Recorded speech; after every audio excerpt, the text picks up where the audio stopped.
Le Concorde est développé dans les années 50 par la France et l'Angleterre, dans le but de se démarquer pendant la guerre froide. Tandis que l'URSS et les États-Unis préfèrent se concentrer sur la spatiale, la France et l'Angleterre préfèrent se concentrer sur l'aviation. Les deux constructeurs Sudaviation et British Aircraft Corporation, dit BAC, s'allièrent dans le but de créer un avion supersonique. Avant l'alliance, de nombreux projets avaient déjà émergé chez les deux constructeurs, comme la Super Caravelle pour Sudaviation ou le Bristol 223 pour BAC. Mais après l'alliance créée entre les deux constructeurs, ils se mettent rapidement d'accord sur le projet Concorde. En 1965, après des années de développement coûteux, le premier Concorde qui figure aujourd'hui au Bourget est assemblé à Toulouse. Le 2 mars, il fait son premier vol et il est mis en service en 1976. Le Concorde est un avion au fuselage très fin pour minimiser la résistance de l'air. Il est très grand avec ses 62 mètres. Ses ailes delta sont en forme de triangle pour se fondre dans son fuselage. Ces hublots sont très petits, contrairement aux avions de ligne à réaction. C'est fait pour que les vitres résistent à la pression de l'air. Contrairement aux avions à réaction, son nez est pointu pour ne pas avoir d'impact sur sa vitesse.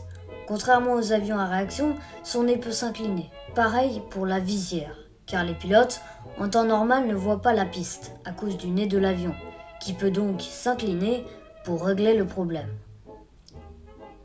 D'ailleurs, le Concorde s'allonge de 20 cm à chaque vol, à cause des dilatations causées par sa vitesse supersonique de 2179 km/h.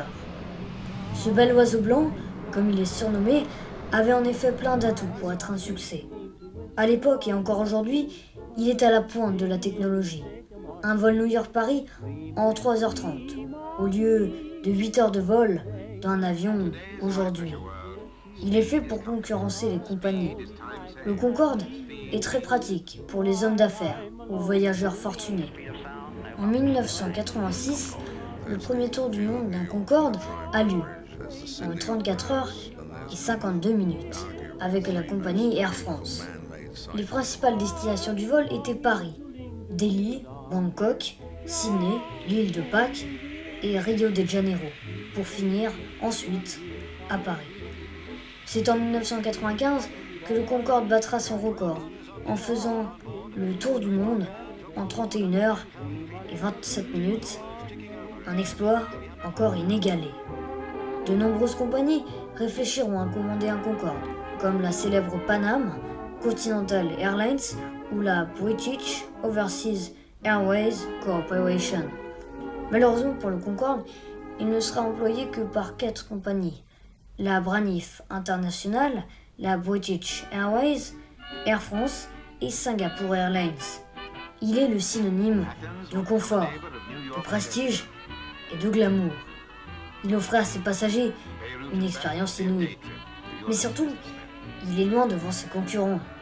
Deux nations ont essayé de le surpasser. L'URSS avec leur Tupolev Tu-144 et les États-Unis avec leur Boeing 2707. Mais les deux projets furent de l'argent jeté par les fenêtres. En effet, le constructeur soviétique Tupolev a lamentablement échoué en créant un avion très peu fiable qui s'écrasera même au Salon du Bourget de 1973. Le Boeing 2707, lui, ne vit jamais le jour, jugé bien trop coûteux.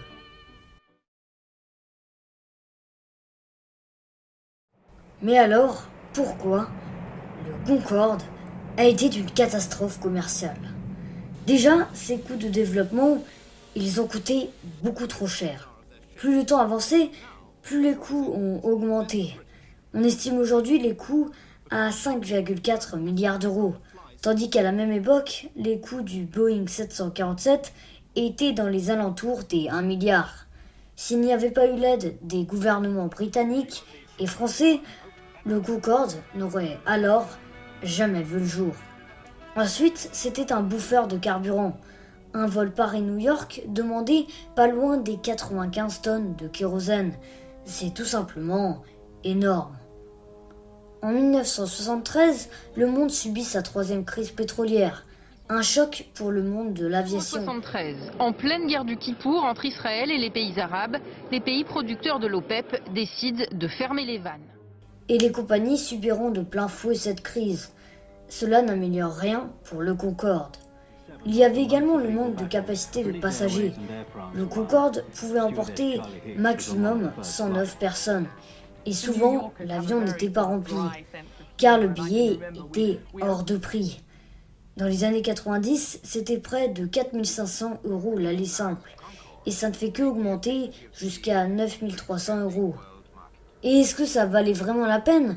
Car malgré sa rapidité, il était inconfortable à cause du bruit qu'il émettait. Donc les vols n'étaient pas vraiment rentables pour les compagnies. Il y a également le manque de destination. En effet, le Concorde est très bruyant à cause des sonic boom. J'en ai déjà fait un short. Ça se produit dès que l'avion dépasse la vitesse du son. Il y a donc plein de pays qui ont interdit le Concorde de survoler et d'atterrir sur leur territoire. Ça a été étonnamment le cas des États-Unis, plus particulièrement de la ville de New York, de mars 1976 à novembre 1977. Pourtant, par la suite, ce fut l'une des principales destinations du Concorde. Il fallait également maintenir le Concorde en bon état, en raison de ses technologies très avancées. Il y avait donc régulièrement des inspections rigoureuses, environ 20 heures par semaine. Ces inspections étaient évidemment très coûteuses. Mais ce qui a le plus dérangé, c'était le prix. 4 500 € l'aller simple, c'était impossible pour les gens de classe moyenne qui préféraient prendre des avions à prix raisonnable, comme la Caravelle.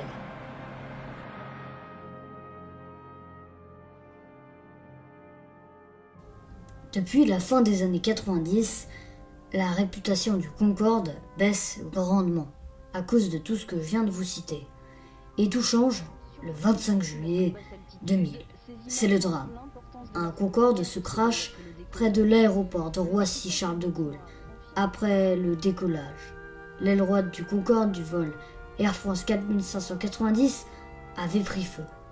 La cause, une barre de métal de 50 cm d'un DC-10 qui avait décollé juste avant le vol 4590. Le Concorde a malheureusement roulé sur la barre de métal, ce qui a fait éclater le pneu en caoutchouc du Concorde, et ces morceaux ont violemment frappé le réservoir de carburant, placé juste en dessous de l'aile, qui a malheureusement pris feu. Ce crash signe le début de la fin du Concorde. Après cela, Air France essaiera d'apprendre de ses erreurs en rembourrant le dessous du réservoir du Concorde. Mais ça ne change rien. Le 11 septembre 2001 arrive un malheur dans l'aviation, quand des terroristes font cracher 4 avions, dont 2 dans les 2 tours du World Trade Center. Ça n'arrange rien. Les gens perdent même l'envie de prendre l'avion, et donc le Concorde. Le 26 novembre 2003, Air France annonce le retirement des derniers Concorde. Mais alors, les 20 exemplaires, que sont-ils devenus? Pour la plupart, ils ont fini dans des musées, sauf le Concorde du 25 juillet, évidemment, et un Concorde qui a servi comme donneur de pièces. Il n'en reste qu'un morceau. Les autres Concorde ont donc fini dans des musées, aux États-Unis, en Allemagne et surtout en Angleterre et en France. Comme on l'a vu, toutes les causes n'ont jamais été surmontées. Le coût du pétrole, le prix des billets, le manque de destination, les coûts de développement et bien d'autres choses. Le Concorde était une prouesse, une avancée technologique, un avion en avance sur son temps. Mais sa chute était probablement inévitable. Heaven can wait, we're only watching the skies, hoping for the best but expecting the worst. Are you gonna drop the bomb or not?